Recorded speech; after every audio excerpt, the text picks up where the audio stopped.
let's talk prospects now. I'm curious to hear more about this guy. I don't know a ton about him, so I'm very curious for your take on this goaltender.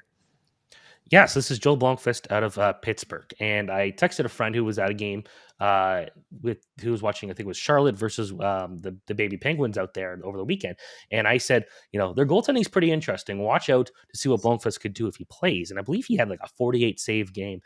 This is someone who came into a situation where Pittsburgh's goaltending is a little concerning if you look at their entire depth chart, but he was not super high on that because when it comes to the WBS Penguins, they had a bunch of, they had Alex Nadolkovich, who is a veteran goalie.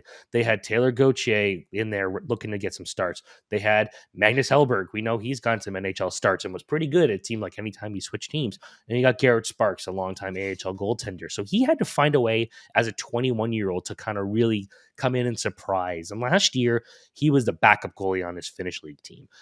To another goalie prospect. It wasn't a veteran, but it was Levi Merlainen out of Ottawa. So he got beat out by another guy around the same age as him. So he had to come in this year and I think improve what he's capable of.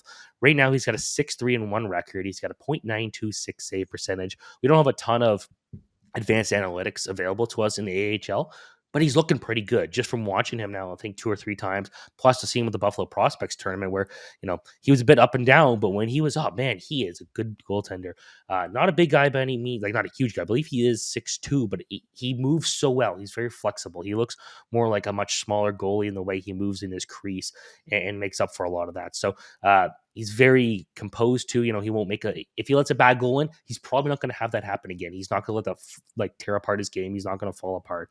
So the Penguins have a goalie here, 21 years old. Maybe in 2 to 3 years, he's pushing Tristan Jarry for stars. It might be their long-term guy. The Penguins have not done a good job of developing players in the last couple of years. That's because they barely draft any. They're always one of the teams that have very few picks every year at the draft.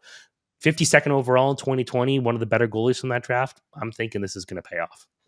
Okay, it's interesting too, and you mentioned Tristan Jarry because I think the game has changed to the point where, even 5, 10 years ago, you look at Jarry and say, well, he's just signed a long-term extension. He's still going to be the guy for the foreseeable future. But now, just with the way teams manage the loads of their goalies, most teams have more than one goaltender that can have fantasy relevance. So even if you're looking just the potential for a platoon situation, that's worth way more than it used to be in fantasy. Just the future 1B. Look at what Philip Gustafson did last year in Minnesota, for example, former Pittsburgh Penguins goaltending prospect, if I'm not mistaken, right? Yep. So I'm a big fan of Blomqvist. I've become more of a fan than I was in the past. I thought he came in as this highly rated goalie prospect that kind of just didn't really blow up any leagues. But when he 2 years ago when he's playing with Carpat, he had 5 shutouts, a .94 save percentage, like unbelievable numbers. Fell a little bit last year, got outplayed, but right now he looks to be pretty comfortable where he is.